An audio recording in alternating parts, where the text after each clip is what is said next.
Hi, it's Lisa here from Soul to Soul Yoga. I'm going to do a series of quick plant-based recipes that I always love, and that if you're short on time, it's a really good way not to feel that you're just grabbing for something that's perhaps a little less healthy, something that really nourishes you and is really tasty from my beautiful kitchen. So this is going to be mushrooms, so you might as well switch off now if you dislike mushrooms. I know it's not for everyone, but I love mushrooms. And they're a really good alternative to meat because they're very meaty, full of nutrients and protein. So I absolutely adore them. So they're going to be, for me, a side dish tonight. The main dish, I guess, the meat replacement. I'm just going to have it with veggies, maybe a jacket potato. I think probably a sweet potato. I prefer a sweet potato. Anyway, that's the side. But I'm going to make Herby mushrooms that are a really good base. Again, you can use them instead of a nut roast or instead of meat on a roast dinner, which I really like having them that way. You could have them tossed through some pasta. If you do that, sometimes it's nice to do the basic version of the mushrooms and then have some kind of cream cheese. This is vegan cream cheese. If you are, you could use normal, obviously, if you eat dairy. And you could put some nutritional yeast on, a little bit of a sprinkle of this, which is a little bit like parmesan, a bit of a nutty, umami, cheesy flavour. So that would be good for pasta. I'm going to actually add some walnuts to mine at the end of the meal. You could use this as a base for a shepherd's pie, maybe with a tin of lentils. You could pop in as well, and then some mashed potato on the top, or just some ready-bought shop pastry. You can get vegan ones, that mostly are vegan actually. Pop it on top after and make a kind of little mushroomy pie. So this is the base ingredients. Mushrooms, this is a couple of tubs. These are just chestnut ones, but you can use any. I love using these ones. I get these online. These are dried wild mushrooms, but I'm not going to use them today. You soak them. I use these for risottos along with this. They're a little bit more rich and they make a wonderful gravy as well. And then you need onions. So I've got a couple of small onions. I've got about 5 or 6 cloves of garlic because I love garlic and it's really good for you. I've got some rosemary and thyme from the garden because that's what's alive at the moment. But you can use dried herbs, no herbs if you prefer, or just whatever you have. You know, don't be shy. Probably not something like mint, but any of the kind of Mediterranean type herbs, Italian herbs would be good. Now I'm a bit of sometimes I don't want to be bothered.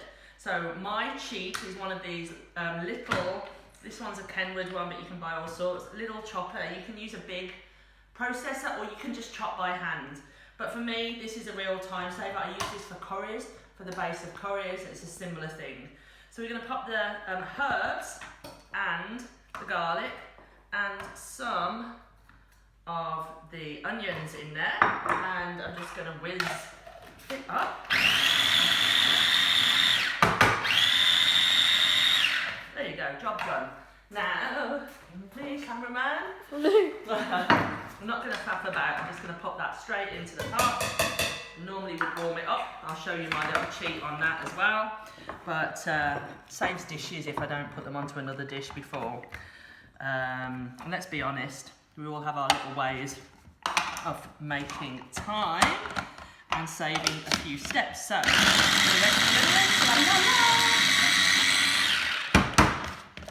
okay, and you can see it's really finely chopped.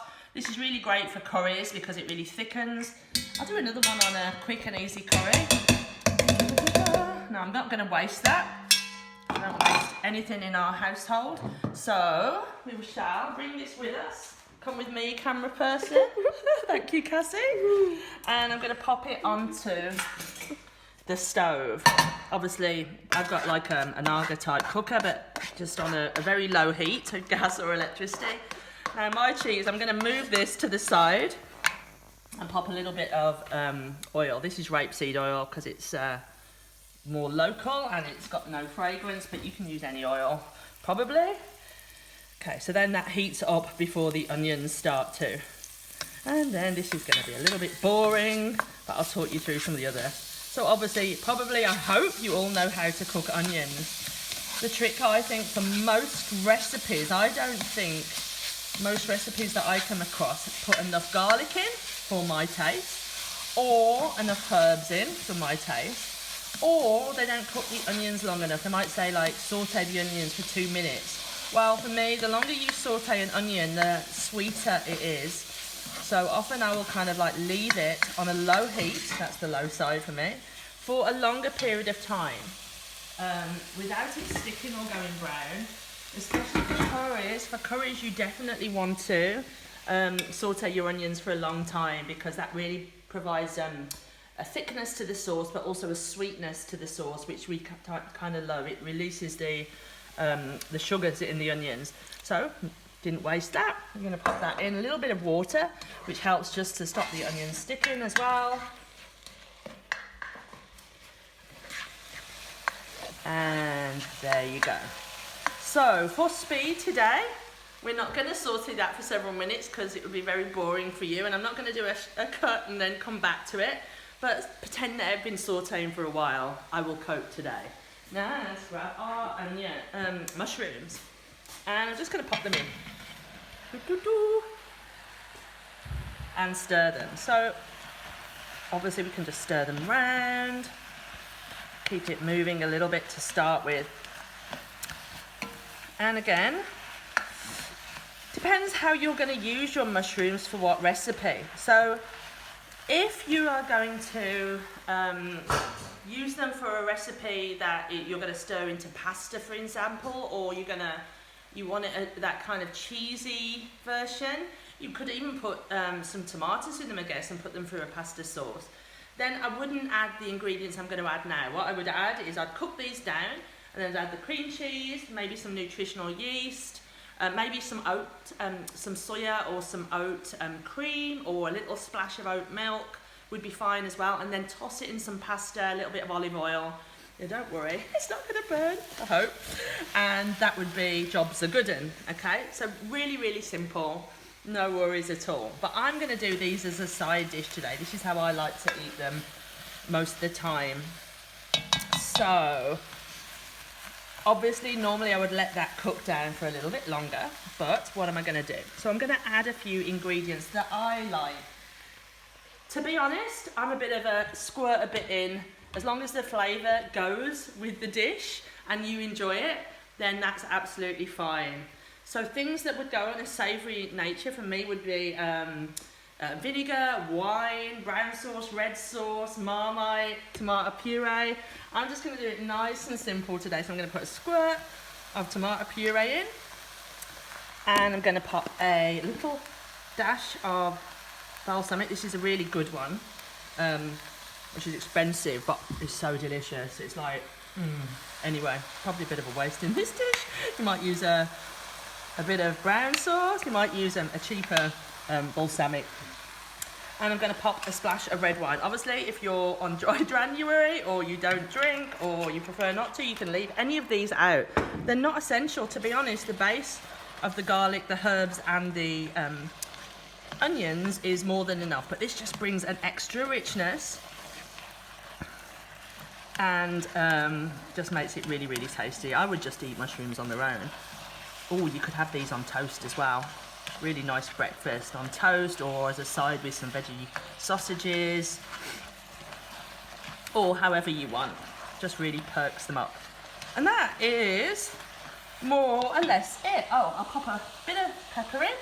So this isn't wine, not more wine. It's a pepper grinder. I like a good bit of pepper. You could pop a bit of chili in if you want to spice it up.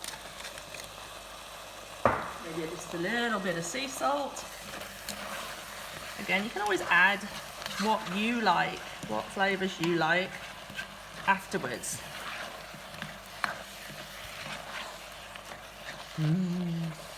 Already starting to smell really good, but the longer you now cook these, the better. So, for people who have like an ordinary, just a normal cooker, you would put this on a very low heat.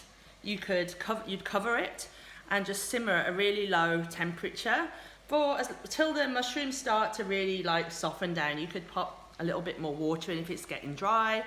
If you have an Aga type, or people who have an oven like mine, you know you have to use the oven. So we're going to place this in the oven, and I'm just going to leave it for 5 or 10 minutes in a medium heat to start with, and then we'll come back to it. So I'll say bye for now, and we'll check back in with progress in a mo.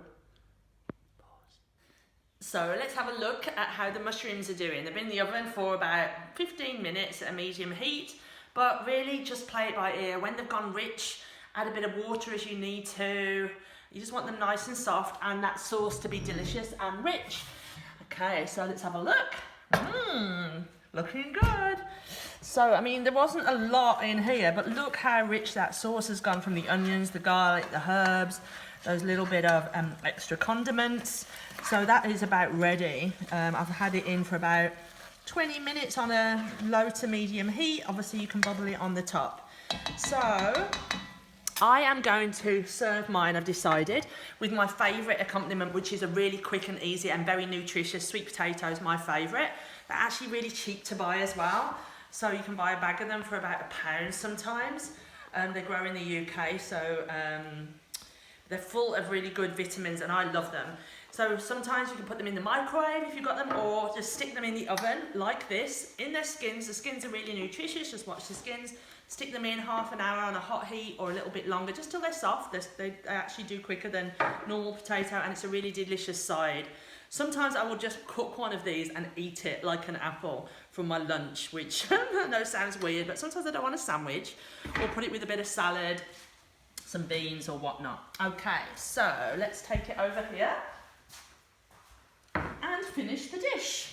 So, I do apologise. So now's the time to see what you want to do with it. As I said, you wouldn't put all those spices in. If you were going to make it with pasta, put some sauce through it, pop it into some pasta. You could put this just through pasta, it'd probably be delicious. You could serve that with some rice, some vegetables. I'm going to actually add a few walnuts. So I love nuts and I love the walnuts. Walnuts go really well with mushrooms. So if you're not a nut fan or you don't have them, you don't have to. But I'm going to add a few in just for crunch and interest, and just because I love any opportunity to get any extra nuts in my food is always welcome. And again, you could put the walnuts in and have it with pasta. So the other thing you could do, I don't have any at the moment, is pop some parsley. It's not growing yet in the garden and I haven't been in the shops, so you could put some chopped parsley on top, really nice.